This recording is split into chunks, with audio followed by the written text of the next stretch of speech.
one of the hardest things to do is get your life together and try to keep your life together while everything around you is falling apart, while the world is in shambles.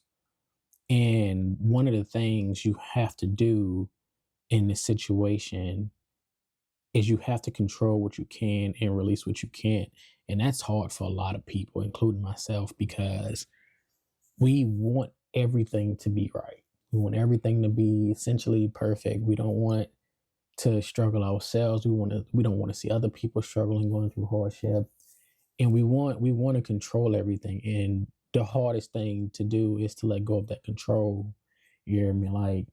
But you have to literally release the things you can't control. And it's easy. I'm sorry, as hard as that may sound, it must be done in order for you to maintain some type of sanity as you're trying to get your life together and keep your life together in the midst of the chaos of this world and of this country. And there's power in focusing on like those inner things and how you can kind of pull out of yourself what's important, what's not, what can I change, what can I control, and what I can't. It takes work, but it's doable. And I think that's something we have to remember, is that you know you can reduce your stress and anxiety by simply letting go. It's not easy, but again, it's doable. The next thing, I would say is that you have to try to build, financial resilience in a broken system. And that's hard because as we know, people are losing their jobs, they're losing their savings, people are losing their homes, their way of life. You hear me? Some jobs aren't even hiring. So for some people, it's not even an option. Some people want to do better. Some people want to put themselves in a better situation, but they can't because the system's broken. Minimum wage is like $7.25 for the most places across the country.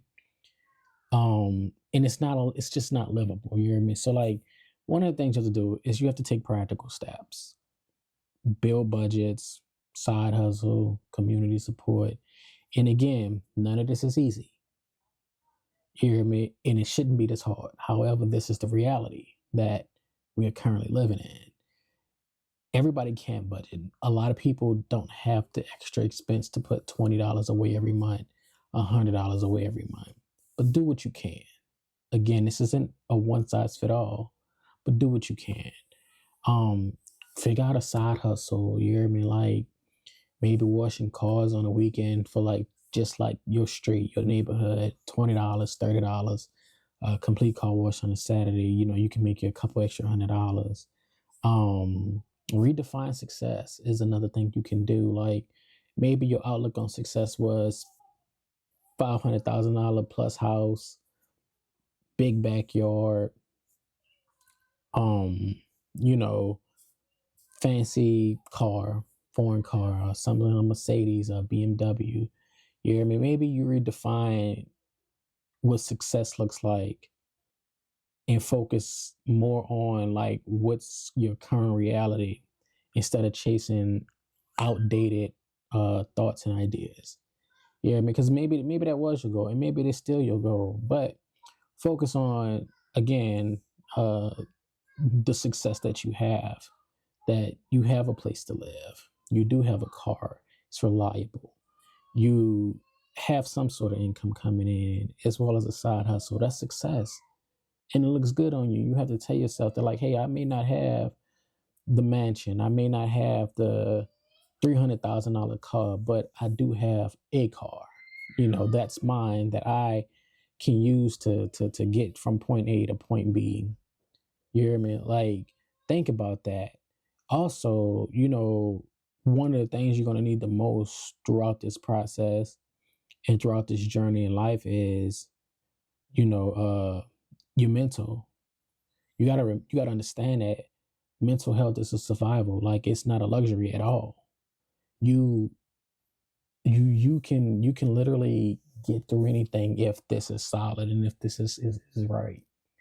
one of the first things I feel like that breaks down when life is hard and things aren't going our way, the chaos of the world and the things that we see in this country that are so horrible and so wrong, is that our mental breaks down easily and first. And that's not an accident. It's very much by design. So um your mental health will carry you. You have to take care of it.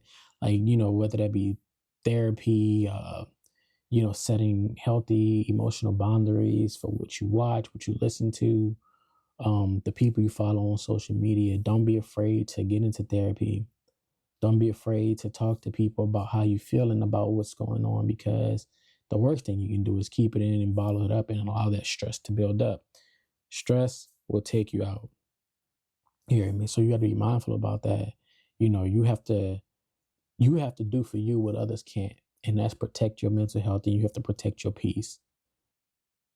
Even when the news and the news cycles are like terrible, the lies, the horrible things we see that's going on, you have to protect your peace. And sometimes that's going to mean cutting off the news. That's going to mean taking a break from social media, not tuning in. Be aware, but not indulge. That is extremely important when it comes to protecting your sanity and your mental health. You know what I mean? Like, you have to create a personal ecosystem of like wellness. And now again, that's gonna look different for everybody. Like, that can be daily rituals, daily affirmation, um, being intentional with your habits and the things you do, the things you listen to, the things you watch, in nourishing relationships, finding healthy community to be around, people that have the same morals and values that you have. You know what I mean? That want the best for themselves as well as for people. You know what I mean? I think it's very important to surround yourself with like-minded individuals. Like, you have to create that system, that ecosystem, because it's not going to find you. You have to find it. You have to build it and create it. Only you know what you need. So you have to try to make sure you're putting forth the effort to make it as useful as possible for you. You know what I mean? And again, that can be your environment, um, you know, digital footprints and getting online. All of that shapes our mindset. And a lot of it can hinder us too, and a lot of it can break us down. So that's why it's important to be mindful of what you're ingesting and what you're taking in. You gotta reclaim your time, reclaim your energy, reclaim your attention. Like, one of the biggest things I think we've gotten into and we've all fallen victim to at some point over the past 5 years is doom scrolling. Yeah, I mean, we get on social media and we just doom scrolling. Like, what, maybe 5 out of 7 videos is a crisis. It's something bad. It's something horrible and horrific, and you're taking that in. And you might not think of none of it, but like it's being stamped up here, and like the more that stuff you watch, the more of it shows up on your FYP, in your feed. So you have to escape doom scrolling, escape being on social media all day. You can stay informed and be informed without being consumed. Get on social media, give yourself a time period. Like, hey, I'm only gonna scroll for 10 minutes, and that's hard. I know it's hard because a lot of us can scroll for hours. But get on, scroll for 10 minutes, get off, try to curate your feeds to just be fun stuff, kittens playing piano, things that's not causing harm to other people. Yeah, man. You have to be mindful that everything that pops up, you don't have to watch. You can be informed, be aware that it's going on, but you don't have to be tuned into it and let that become something that's all you've watched that day. And now you worried, you stressed, you have an anxiety, you're not able to sleep at night because you want to save the world. You hear me? But you can't. Like, you have to define your own version of getting it together, getting your life together. It's not gonna look the same for everybody. Like, you have to let go of comparing yourself and your journey to other people's journey, and realize and understand and embrace that the journey that you on is unique, and it's a unique path for you. And this isn't a one size fit all message. Like, nothing never is. Focus on the progress.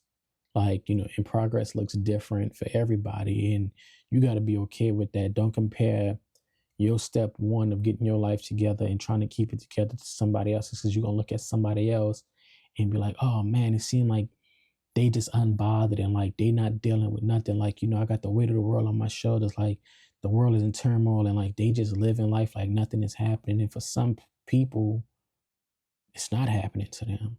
So they have the luxury of escaping that to an extent. Some people gonna make it look pretty, but they're dealing with it too.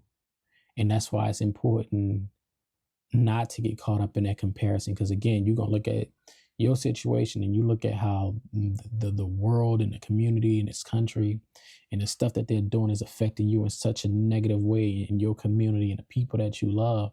You're gonna look at other people, and it's not even they own yachts and things like that. That's their reality. And then you got some people that's gonna fake it till they make it. They've been touched by all of the foolishness and the chaos of the world, but they making it look easy, but they're struggling silently, or they dealing with it offline. So like, you don't get caught up into this fake online, I got it together. Like, people struggling regardless. You hear me? So define your own version of getting it together and getting your life together. And the last thing I think is probably the second most important behind, making sure your mental is good, is like, build community. Like, we've become so hyper independent as people, as humans, that like it's always me, I, that we've lost a sense of community. And community is not an easy thing to build, because that comes with like trust and stuff too, and like, finding people you can lean on. But like, it's very important that you find mutual aid, and build connections, locally and online. You hear me? Like, and it can be something as simple as being aware of your neighbors, having a solid, good relationship with them, where you can barter and y'all look out for each other and take care of each other. You hear me? Like, but don't be so hyper independent that you lose out on building solid connections. When people collectively care, like, it can be a lifeline for for people when like the system is failing, and the system is failing. You hear me? So like, having community can be a lifeline, because maybe you don't have the money to go get your oil change on your car. You got just enough money to buy the oil in the filter, but your neighbor can fix it. And maybe you cook them a meal, like, hey, cook you a meal. Can you change my oil? You hear me? Like, you have to find and build community. You hear me? I'm grateful for my situation and having that community. And even though it's small, it's mine. It's something I can rely on. It's something that can rely on me. You hear me? So don't be afraid to reach out and connect with people. And again, it can be online.